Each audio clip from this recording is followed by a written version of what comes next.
माझा आवाज येतोय शेवटपर्यंत? व्यवस्थित येतोय? मी दिसते शेवटपर्यंत? गुंजन, 2 तासापासून तुझ्याशिवाय काहीच दिसत नाही. त्याचं उत्तर तुम्हाला आता मिळेल. मी दिसते शेवटपर्यंत? कशी दिसते? बाईला याच्यापेक्षा जास्त काय पाहिजे असतं? माझा आवाज येत असेल तर आपण सगळे मिळून पहिल्यांदा सरांना वाढदिवसाच्या शुभेच्छा देऊ. सगळ्यांनी एकदा जोरदार टाळ्या वाजवा त्यांच्यासाठी.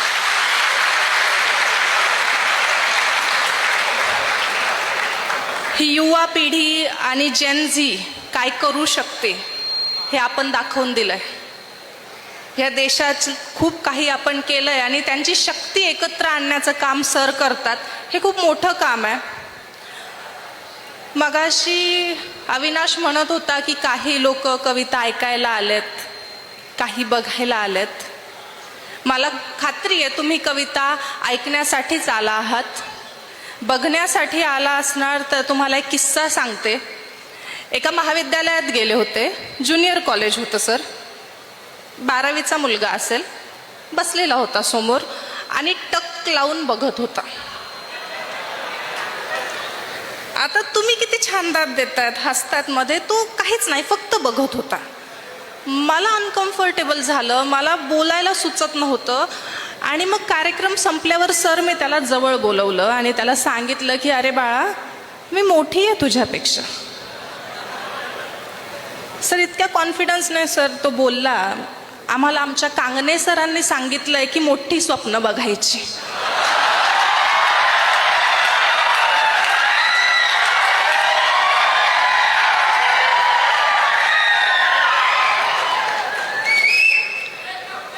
बऱ्याच ठिकाणी असं होतं ना की बरीच नजरा खेळलेल्या असतात.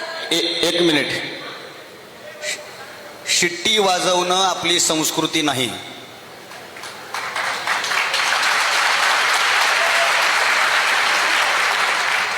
पण कार्यक्रमात शिट्टी वाजवायला काय हरकत नाही.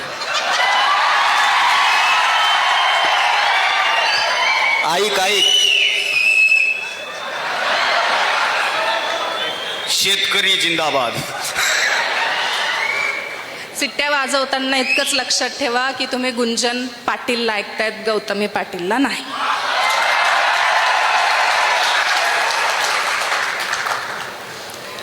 तर बऱ्याच कार्यक्रमांमध्ये असं होतं सर की काही लोक टक लावून बघत असतात. मग 2 ओळी लिहिला की इतका रोखून पाहू नको रे, मी अशी वितळणार नाही. हे जवळजवळ सगळ्याच पोरी म्हणू शकतात प्रत्येक मुलाला की इतका रोखून पाहू नको, मी अशी वितळणार नाही. माझ्या डोळ्यात घनदाट जंगल आहे, तुला रस्ता कळणार नाही.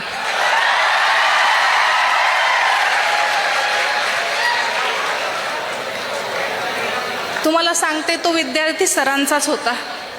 त्याने उत्तर दिलं की प्रेमाचा सिलॅबस लय अवघड. प्रेमाचा सिलॅबस लई अवघड, कळता कळत नाही आणि अर्ज तोपर्यंत करत राहणार जोपर्यंत रिझल्ट मिळणार नाही. पुढे ऐका की केवळ फिल्मी दुनियेत लागतो खजाना हाती. केवळ फिल्मी दुनियेत लागतो खजाना हाती.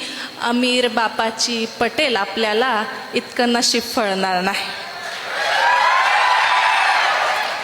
जरा मेहनत करा, जरा मेहनत करा. प्रेमात सारे हिशोब तपासले जातात. कोणती लैला तुमच्यासाठी आयुष्य जाळणार नाही. कोणती लैला तुमच्यासाठी आयुष्य जाळणार नाही. आणि 2 ओळी मित्रांसाठी लिहिल्यात. तुमचा मित्र नक्की तुमच्या बाजूला आणि तुमची मैत्रीण नक्की तुमच्या बाजूला बसली असेल. जरी सरांच्या धाकाने ही मधली लाईन असेल, सर हे मोठं पाप आहे. हे मधला जो गॅप ठेवलेला आहे ना, ते खूप मोठं पाप आहे. पण असू द्या, मित्रांसाठी ह्या पुढच्या ओळी की हे मित्र आहे तोपर्यंत आपल्या कथेला अर्थ आहे मित्रा. हे मित्र आहे तोपर्यंत आपल्या कथेला अर्थ आहे मित्रा. उद्या कुणी कुणाच्या आयुष्याचे पानही चाळणार नाही. उद्या कुणी कुणाच्या आयुष्याचे पानही चालणार नाही. आणि पुढच्या ओळी आहे की प्रेम आलं तर येऊ दे, प्रेम गेलं तर जाऊ दे. लक्षात ठेवा की प्रेम आलं तर येऊ दे, प्रेम गेलं तर जाऊ दे. एकदा पारखून घे तिला, ही घर तर जाळणार नाही. तुम्हाला एक छान कविता ऐकवते. सर, आमच्या जनरेशनच्या रिलेशनशिप टर्म्स कदाचित तुमच्या जनरेशनला माहीत नसतील, पण आमच्या जनरेशनच्या रिलेशनशिप टर्म्स ऐकल्यानंतर तुमच्या डोक्याला मुंग्या नक्की येतील. Situationship, benching, friends with benefit हे तुम्ही कधीच ऐकलेलं नसणार आहे. माझ्या कवितेतून ते तुम्हाला समजेल. कवितेचं शीर्षक आहे जवानी. कवितेचं शीर्षक आहे जवानी. की सारे नियम कायदे पाळण्यासाठी नसतात. सारे नियम कायदे पाळण्यासाठी नसतात आणि वडीलधाऱ्यांचे सल्ले अर्धे खोटे असतात. हे तुम्हाला कोणीच सांगणार नाही की वडीलधाऱ्यांचे सल्ले अर्धे खोटे असतात.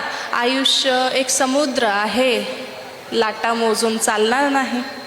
आयुष्य एक समुद्र आहे, लाटा मोजून चालणार नाही. आणि कुणाच्याही ओठांचा पासवर्ड सहज तर बदलणार नाही. म्हणून म्हणते एकदाच घे विचारून, का तुला रोज पाहून हसते. म्हणून म्हणते एकदाच घे विचारून, का तुला रोज पाहून हसते. आणि एकदाच भेटते ही जवानी, व्यर्थ जाळण्यासाठी नसते.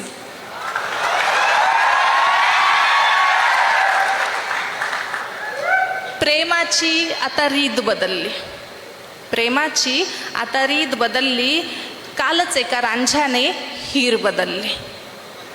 तू कुठं आता व्हिंटेज निखळ प्रेमाची वाट पाहतो. आता रोमिओ खुद जुलिएट सोबत सिच्युएशनशिपमध्ये राहतो. सिरीनेही फरहादला बेंचिंग केलं म्हणे. आता ती प्रत्येकाला पाहून हसते. आणि एकदाच भेटते ही जवानी, व्यर्थ जाळण्यासाठी नसते. घे मनावर दे दाखवून, तू काय रीज आहे. घे मनावर दे दाखवून, तू काय रीज आहे. असेल ती हॉट बॉम्ब सेक्सी, तू ही कोल्ड स्टोरेज फ्रीज आहे. किती दिवस रेड फ्लॅगचा विचार करत बसणार.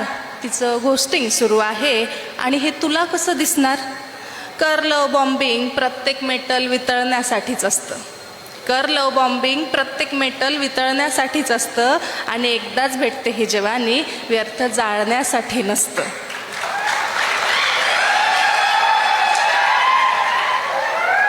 प्रेम, लव, इश्क, मोहब्बत सारा आता सेम आहे.